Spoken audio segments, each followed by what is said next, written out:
What's up, hobby friends? My name is Casey, and this is eBay Miniature Rescues. Today, I'm going to rescue the least expensive Warhammer model on eBay.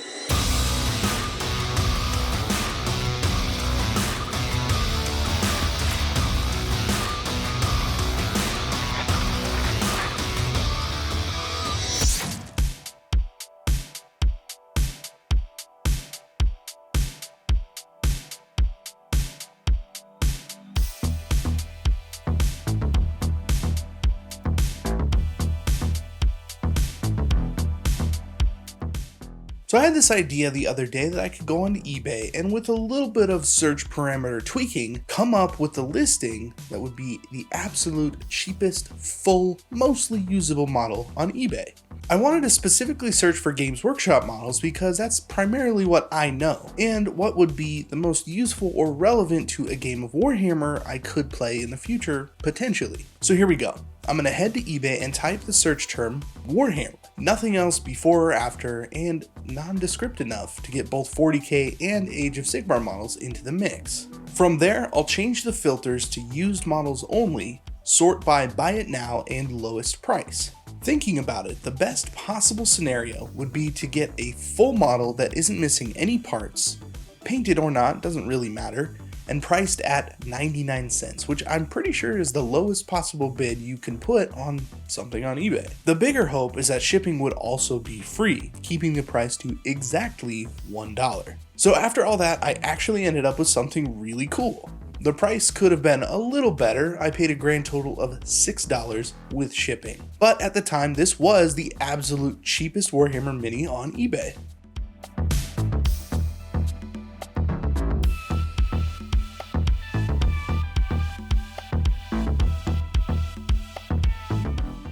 This is a Chaos Sorcerer. There are a few iterations of this particular model, but this one has a 1997 label on the base, so it's pretty old.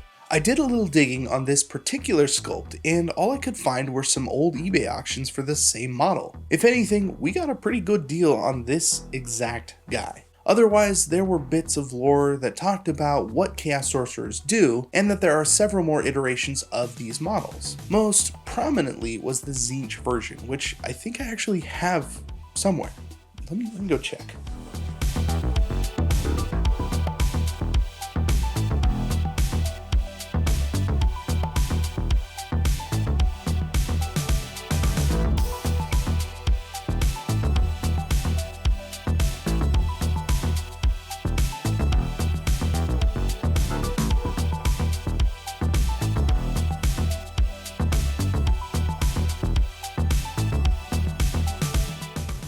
This was sent in a while ago by a really awesome subscriber. Just a box of old bits and pieces. But I'm pretty positive I remember seeing a Chaos Sorcerer in here somewhere. And look at that, almost on top too. This model is super sweet. It's pretty much the same character but for a Tzeentch army. As far as I can tell, they only made the variant for Tzeentch, but you can use the Chaos Sorcerer for almost any army you want, and it comes with its own special rules and spells to fit your army. Alright. Well, we need to do something with this mini, so let's start by throwing it into a bath of LA's Totally Awesome in my Sonic jewelry cleaner.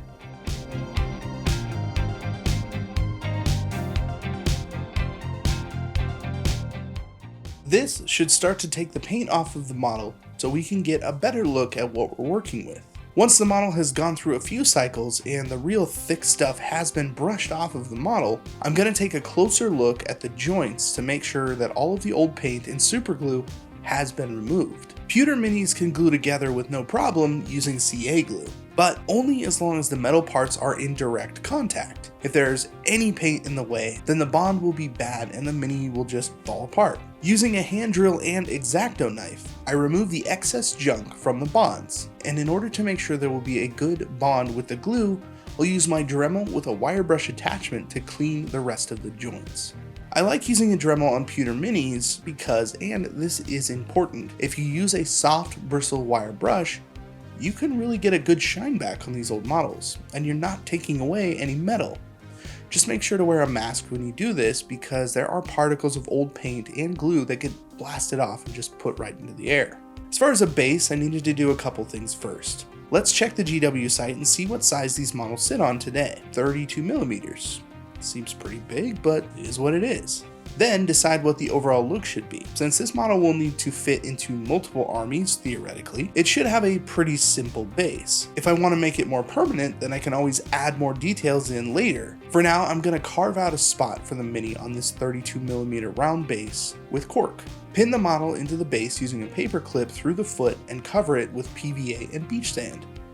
All of these things together will make sure that the model remains sturdy on this base. The next step will be to prime everything, and I like to give the Mini a zenithal highlight from above just so I can see all of those old details a little bit better. On old pewter models like this, there are a ton of really great hand-sculpted details. It's really easy to miss those details when you start with black primer, so I like to give a little highlight to the model and know where everything is before I start putting paint down. For painting, there are a few things we need to keep in mind. If I want to use this model as a Chaos Sorcerer in an army, then what army do I want it to fit into specifically? Or should it just be able to fit into any army? I'm kind of going that direction with the base already. I'm making the decision to go pretty grim dark with this model so that it can fit into a wider variety of armies. That way, if I want to change up my army list and add a little more magic punch, then I have that option open to me with this model.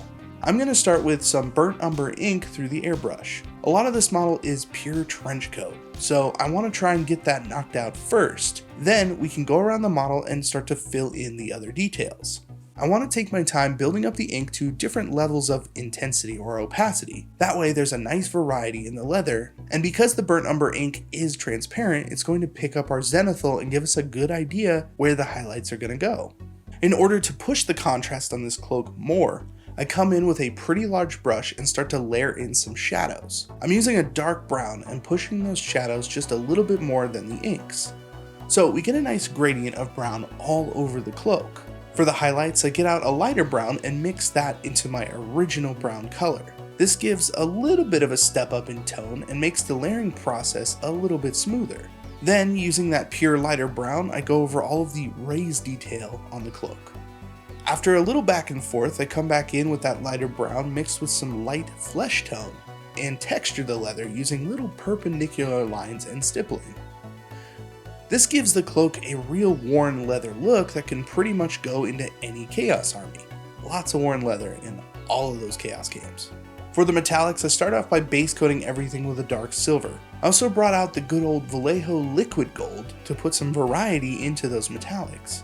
I like the look of the liquid gold. It's a nicer finish and color than the Vallejo metal color gold, but Vallejo metal color is water based where liquid gold needs alcohol to be thinned and cleaned, so there's a little bit of a trade. Once I'm happy with where the metallics are sitting, I take care of the face on the model. Now I do like the helmet on this guy. It's pretty cool with all the little spikes coming out of the top and stuff, but for real, it looks like there's supposed to be skin over the metal on this face. The problem is it comes across kind of like a mess and not like a leathery face. The connection points are kind of funky and it's just a little weird for me. Either way, I'm going to paint it a lot like the rest of the leather but use a brighter skin tone to layer over all of that like you would normally do on an actual face. Then I'll hit it with some Reikland flesh shade to bring it all together. For the most part, the painting is done. But I want to push the grimdark theme and take this model to a place that makes it a little more universal. Using brown enamel, I'm going to liberally coat the model. This will act like a wash and give us a nice bit of grimy depth on the model. After it begins to dry, I'll come back in with a Q-tip and begin removing the excess enamel from any areas that I want to be more prominent. The highlights and texturing on the leather, for example, are important, and removing some of that wash makes them shine right through. Adding in a bit of color variety, I'll introduce some green enamel wash.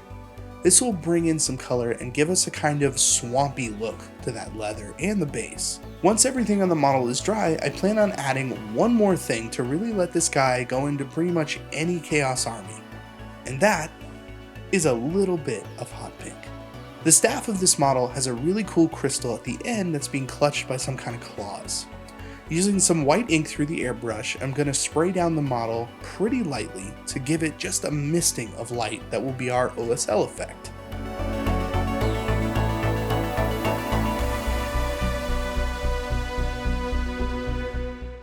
From there, it's a matter of lightly tinting that white towards the color that we actually want being emitted from that staff. So I'll go over the area, making sure to only spray in one direction and build up that fluorescent pink over the white. Pink is a bit of an out there color, but I feel like because it's not specific to any one faction, it gives this model the best chance of seeing the table, as it can just kind of slip right into most Chaos armies. In my personal Nurgle army, which is predominantly green, I already have some pinks and purples on some of the models.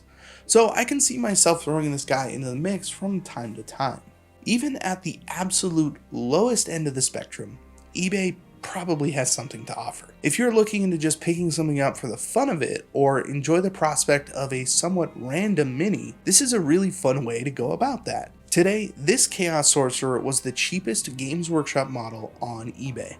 Tomorrow, something else will take its place. We found this guy in rough shape, did a little bit of cleanup work, and gave him a new base. Now that the work is done, we have a pretty unique model on our hands. Something that would otherwise be at the bottom of a bits box, just like my other one.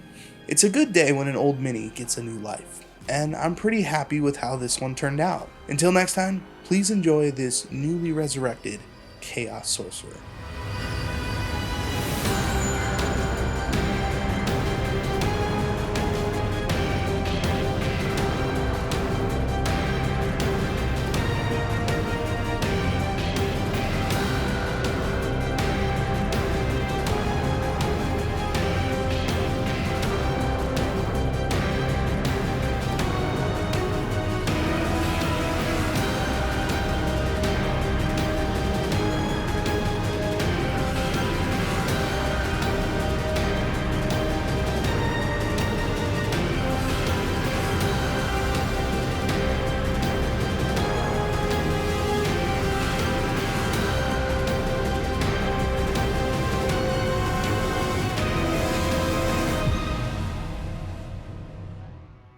Thank you for joining me on another miniature rescue. If you like something about this video, please feel free to like, share, and subscribe, as it really helps out the channel.